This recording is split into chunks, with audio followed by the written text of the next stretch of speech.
Today is Friday, July 24th, 2026. This is Quick Start from CBN News. I'm Dan Andros. The WNBA is trying really hard not to succeed. We'll have that top story and more on today's podcast, where we bring you news from a Christian perspective. Don't forget to subscribe and leave a rating. You can always email us, quickstartpodcast@cbn.org. That's our email address, quickstartpodcast@cbn.org. Glad you're here with us, getting through the news of the day. We're here each and every weekday, bright and early, doing just that. With me today, CBN's Billy Hallowell and Trey Phillips. On the focus story, a Hollywood producer who spent years courting China to support American studios is now speaking out against those attempts to work with the communist nation. Yeah, Christopher Fenton. I had a chance to talk with him about what that Chinese influence really looked like on America through Hollywood, so we'll get into that today and more. All right, looking forward to the details coming up in just a moment on that. On the main thing, could New York City's next mayor really try to ban Israel's prime minister from the city? Oh, made some shocking comments, and Billy and Raj are looking into that coming up on the main thing.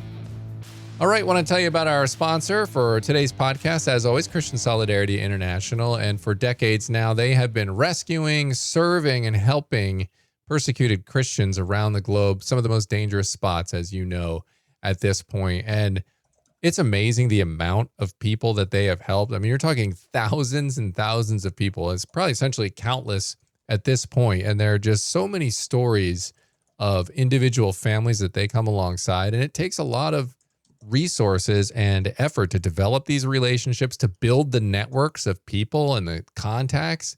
And that's what they do. That's what CSI is doing, and they are dedicated to that. And again, these are places that you and I are most likely not ever going to get to in our lifetimes.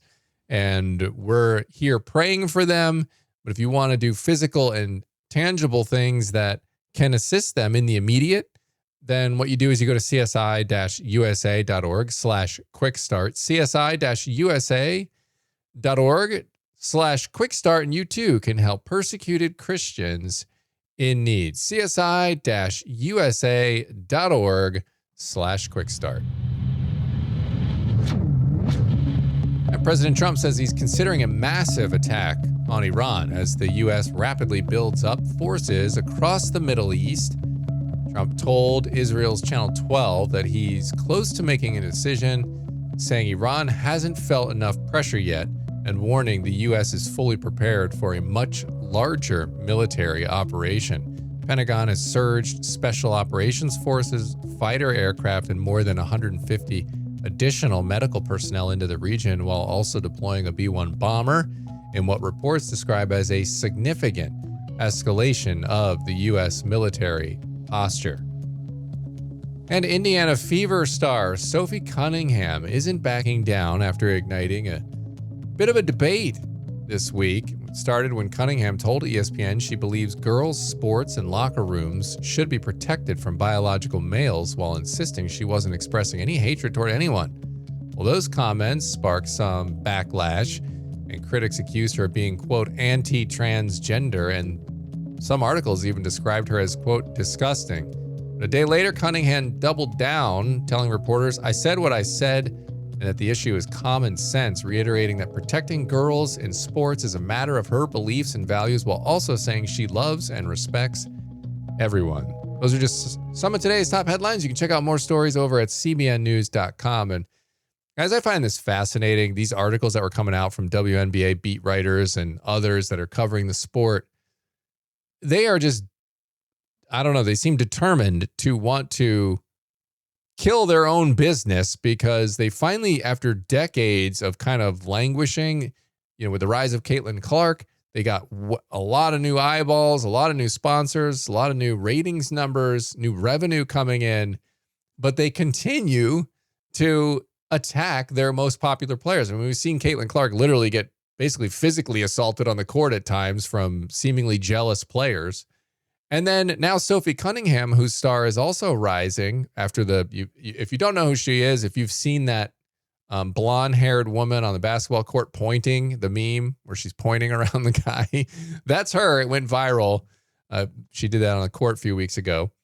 And so, but these comments are, as she said, common sense. And honestly, when it comes to if you're running a business and you're the WNBA, this one makes sense for you to be behind because you're a league of women and you're talking about keeping men out of women's sports. And so, and also, it's a position that's very popular among the broader demographics across the country. I think it's something like 70% support, which for a political issue these days is pretty high support. So anyway, the WNBA seems very determined to hamper their own progress and try to add wokeism into this thing. And we know that that's never a recipe for success. It's particularly weird when 70% of the country or more is in agreement with Sophie Cunningham that people want her punished and they're coming at her. It's like, I don't know. I mean, talk about a small minority of people who, disagree with her and then are that angry about it. I do love that she is not willing to back down. I think that is fascinating. And I think in an era where people are so willing to buckle, the fact that she has proven herself time and again to not be willing to buckle is amazing. And I think she struck the right balance, truth and love. I don't hate everybody. I don't hate anybody. I'm just saying what I believe. And if people can't handle that, then we've got bigger problems. And I think we do among some people. They cannot. It's sort of that snowflake generation. We used to laugh about that, but I think it really is.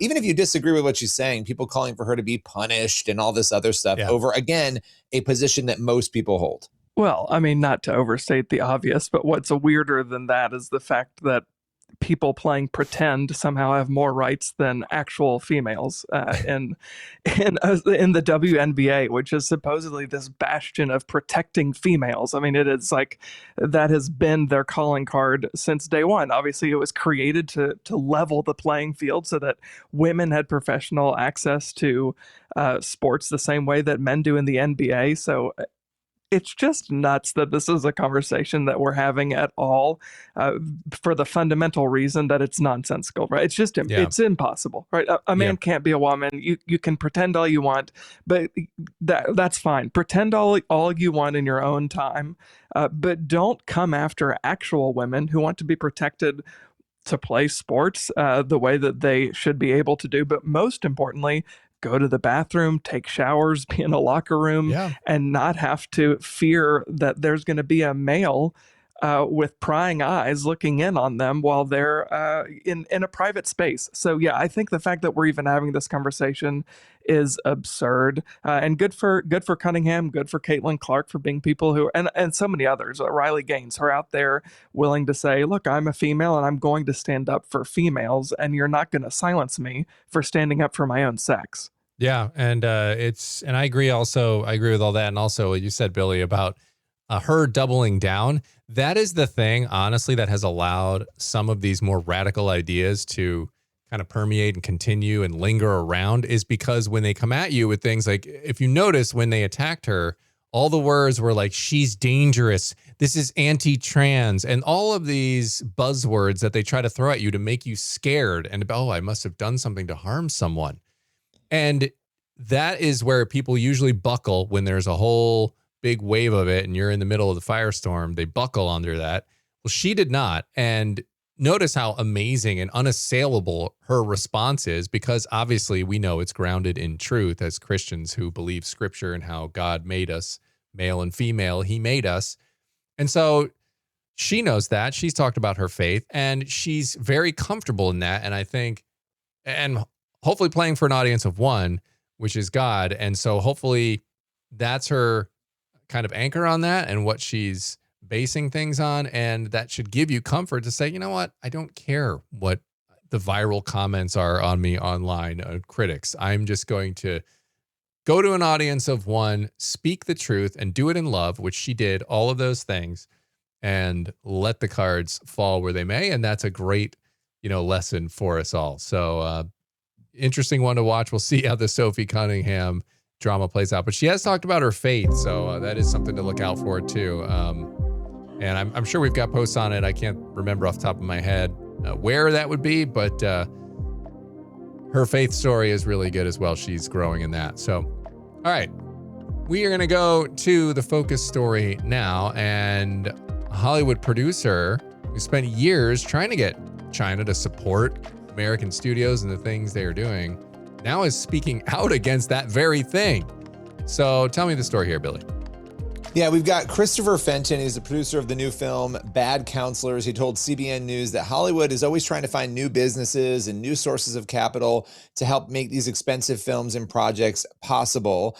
And so he talked a lot about, getting into theaters, finding markets, all those things. So China became a natural place decades ago, really, for the U.S. to sort of approach and to start trying to shift in. The thought was that America would open up relations with China, and this frozen relationship would morph into something else, something where products and services could really benefit the U.S. If we could get those products and services into China, have them be made there, we would end up with a really interesting dynamic. And Fenton said, we would also spread this aspirational quality of democracy inside of a communist country. So there was this sort of like goodwill attempt to do that, which I think is really, really interesting. He said, in addition to growing, the economy in the U.S., that there was, again, that high mission and purpose in that engagement of opening up the market in China.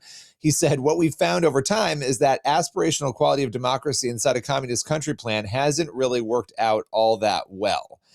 He talked about jobs being generated, GDP growth, all these things, but he said it was sort of like a temporary sugar high that didn't last. And really, Hollywood's market share in China, he believes, has been lost, and that those initial plans, again, didn't really work out the way that they thought that they would. This idea of an ends justifies the means plan didn't work. He said he really does believe 99% of people were seeking to engage China really with positivity in mind, right? Like trying to, again, spread Western values and all of that. But he said there was 1% who were very willing to sell out the soul of America to make a buck, which is very, very interesting. But again, that this really did not shape up the way that he had hoped that it would.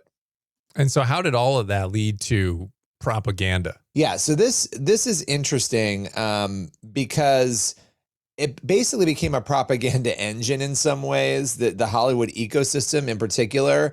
They essentially, he said, Beijing in the entertainment content space, they wanted to placate the people in China. And so basically there were directives in terms of messaging and narrative, the way that they wanted their system of government presented to their own people, right? That they wanted to make this 1.3 billion people just happy enough that they don't revolt. That's how he worded it. And that they've had a revolt in the past, obviously in 1989, that they didn't want to see that happen again. He said, essentially, they saw it as a propaganda engine in the West, this Hollywood content system, to essentially take and trumpet their messaging and narratives around the world. He provided an example of this that he produced, a movie called Looper, and this is really interesting. Looper was sort of this time travel film, I guess, that initially was going to depict the future utopian society as being in France. But Beijing said, if you want access to our market, you need to change your time travel story to one where China is the utopian place to live, where the weight of the world is shifting. And if you change the plot to be where everybody wants to be someday in China, we'll let you have that movie in. And so he said, we actually completely changed the script, completely changed the narrative to be pro-Beijing, pro-China in order to get access to that market. Wow. He said it gave us a top 10 movie that year in the market, and no one else in the world noticed the fact that they were digesting propaganda from what was a pretty good movie. He said this dynamic has changed a little bit because China is not what it once was, when it comes to business in Hollywood. But this very well was something that was going on, and people were just not. Yeah, I mean, there's a lot of other aspects to this in how it even changes young people's perception, right? Like your perception of China is not necessarily accurate to what is going on in China because you're watching in movies a China that is not necessarily realistic at all. Yeah, I mean, I'm gonna have to go back and look at some. I bet you with Chinese characters as well. I wonder if there's any of those that have been kind of massaged a bit because of instances like that. That's pretty wild. So how does his new movie, though, Bad Counselors, I believe is the name of that, how's that buck the trend? Yeah, this is interesting. So Bad Counselors, it's in theaters as we speak, July 22nd through the 27th. It's a comedy. And it's a very American story. And so this movie is completely made in America. He said, we wanted all American backdrops. We shot in North Carolina. They did a little bit in Texas and Tennessee, and they used all American vendors. They employed Americans. They wanted to take care of our citizens. And so he's encouraging people to make movies in America, like to shift away from that model of investing in other countries. And Bad Counselors, directed by Chris Dowling, who is a friend of our show. He's been on our show before. He's a good friend of mine. And, you know, it was very important to them that they would, again, invest in America. And so that's what they do. And it's a film that is about these two frat brothers who basically have to become church brothers. They have a wild night that ends in handcuffs, and they end up being given 120 hours of community service that they have to do before being expelled. And they decide to pose as counselors at a local Christian youth camp. And so that's the premise of this film. And, you know, so again, it's in theaters now. And yeah, it is funny. And it's made in America. And I think it's amazing. And we need more projects like this. And who better to speak about this than somebody who's been there in the trenches, you know, helping sort of, you know, invest in other countries like that. Yeah. No, it's really interesting. I mean, the whole thing about kind of using film to push culture and narratives and culture and things, it's interesting because you're not going to watch one film and go, oh, wow, this movie about China that in the future, I guess I really want to go to China now. But it's more of like a steady kind of common theme when it's kind of a drumbeat and you see it again and again. It sort of subtly rests in your mind if you're not really thinking about it as that's the norm. You normalize certain things. So very interesting stuff to think about for sure. Yeah, it makes me think of, which I can't recommend this this speech because it had so much language in it because it's Ricky Gervais, but it was a speech he gave now several years ago at the Golden Globes, and he was essentially just calling out Hollywood for all of its hypocrisy. And he said, stop with this moral grandstanding, because if ISIS had a movie company, a movie studio, you would call your agent and ask how to get in on these movies. I think that is kind of what we're seeing, right? It's these so many people in Hollywood will morally grandstand over things, and then they're willing to fundamentally change their art or their film or the project that they're working on to placate a communist regime that is actively abusing people in order to get access to one of the, if not the largest box office in the world, the Chinese box office. So yeah, I think that it's interesting and encouraging to hear him kind of pulling back the curtain so that everyday Americans, all the rest of us normal people, can see, okay, we're not crazy. They can't gaslight us. These kinds of conversations are happening behind closed doors, and these steps are being taken all in the name of the almighty dollar. And we just have to think as consumers, do I want to give my money to projects that are going to be doing this? So I'm glad that there are people like him who are out there making movies like Bad Counselors, that like, this is a fundamentally American project. We're not going to compromise on our beliefs in order to get into another market that fundamentally goes against the dignity of human beings and of the rights that they have inherently from their creator. So yeah, discouraging to hear that these conversations are happening, but super encouraging to hear there are people like him who are trying to make a difference and change that culture. All right, final thoughts, Billy? Go see Bad Counselors, check it out. And you know, these made in America movies, I think we have moved more into a place where that's an important thing for us to be doing, I think, at this point, and to be, you know, look, employing people in this country who are in the industry. And also, I think the biggest thing is not perpetuating propaganda just to be in a market. I mean, that's insane. And he said this happens in other businesses too. It's not just Hollywood. Yeah, interesting stuff for sure. Appreciate you bringing that one to the podcast today, Billy, and we are going to head over to the main thing now. And New York City Mayor Zohran Mamdani is facing some backlash after declaring Israeli Prime Minister Benjamin Netanyahu and saying he isn't welcome in the city and saying he'd have him arrested if he visited. CBN's Raj Nair and Billy break it down on today's main thing. Zohran Mamdani, the mayor of New York City, just declared that Benjamin Netanyahu, the prime minister of the state of Israel, is no longer welcome in New York City. Take a look. As I've said, I agree with the ICC that Benjamin Netanyahu should be arrested and tried for his crimes, as I do for anyone else charged by the ICC. My administration has reviewed every avenue available under applicable law to determine whether New York City could execute the International Criminal Court's arrest warrant if Benjamin Netanyahu came here. It is clear that we do not have the independent legal authority to enforce this warrant. The federal government, however, does, and I call on them to join the ICC and execute this warrant. And I want to be equally clear. Benjamin Netanyahu is not welcome in New York City. Okay, Billy, what did you think of this post?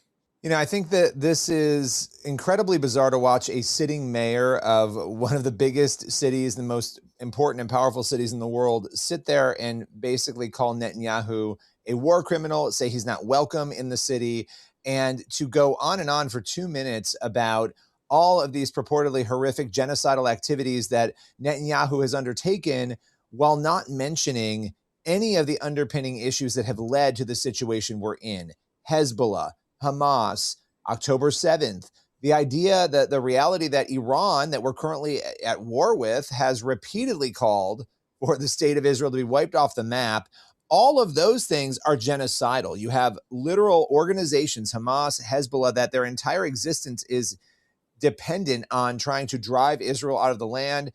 And if they can't do that, if they can't wipe Israel off the map, to kill as many Jewish people as they possibly can. When you have that going on, and this is your focus on Netanyahu and on his reaction to all of that, that to me is incredibly troubling and really bizarre to watch. And yet here we are in the upside down in 2026, watching a sitting mayor of the biggest city saying this sort of, really, I would call it nonsense. I think you actually nailed it, which is Hamas's original charter says, and I quote, Israel will exist and continue to exist until Islam obliterates it. The stated purpose of Hamas is actually genocide, and they have tried repeatedly to enact that. And you saw what happened on October 7th. Clearly no mention of that in this post. Hezbollah clearly has a genocidal mission against the Jewish state. Clearly, when Iran, and this isn't people, it's gotten so normalized that people don't take it seriously, but they really do chant death to Israel. And that's not, oh, well, they don't mean that. Like, they're very clear, very, very overt about what they actually believe. And so Israel is facing a multi-front war against many entities that have tried, right? You talk about the War of Independence against 7 invading armies, the 6-Day War. And now today, with some of these entities I just mentioned, you could add the Houthis to that list. Literally, actually, truly, genuinely want to commit genocide against the Jewish state and the Jewish people. There's a lot I could say that would be a little bit more, editorial. So I'm going to leave it short and just, we're here to report the news and for you to make up your own mind. But I do think it's interesting that when Zohran Mamdani was pressed on, hey, will you condemn the statement, globalize the Intifada? He simply couldn't do it. I think this is, I don't know Zohran Mamdani. I do think that this is theological for him. And so I looked, and I could be mistaken, but I found nowhere where he's actually been to Israel. If he has, then I'm sorry, but I couldn't find it. I think it's, as someone who has a heart for Israel and the Jewish people, I've been to the Palestinian territories 30 times, all crisscross from Jericho to Nablus to Ramallah to Bethlehem to the border of Gaza dozens of times.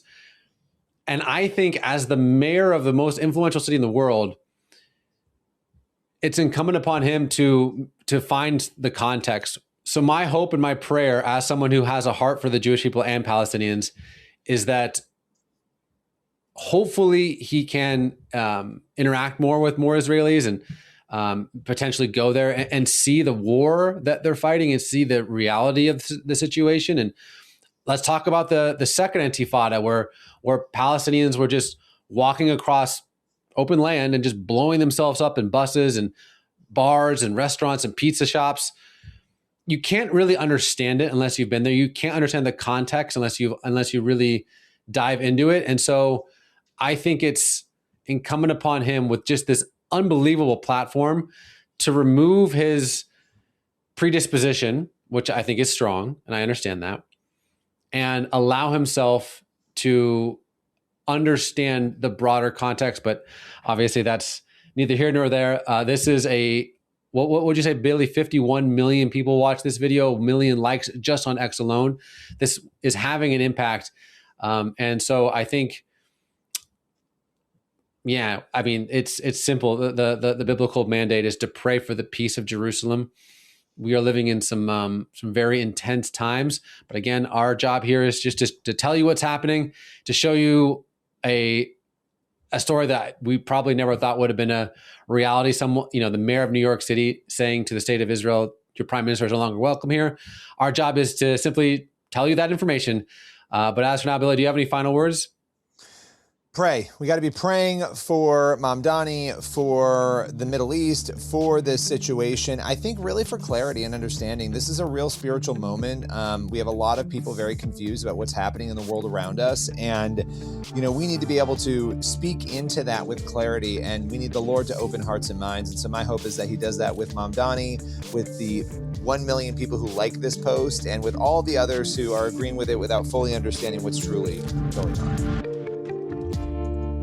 All right, guys, appreciate that. And that's going to leave us with time on the podcast today for one last thing. Psalm 119, 160, the sum of your word is truth, and every one of your righteous rules endures forever. This idea that God's rules, they always stand. They never change. He never changes. And it's a powerful reminder to us all. Absolute truth is a rock that we can stand on in a culture that's relative and all over the place. Amen and amen. Great spot to leave it. Good thought to leave it on. Psalm 119. On this edition, this week of the Quick Start Podcast, make sure you're getting on over to cbnnews.com, faithwire.com, a regular stop, and we would appreciate that. Check out all of our other podcasts as well. You can find the links to those in the description of this podcast episode. We greatly appreciate that. Have a fantastic weekend. See you back here next week.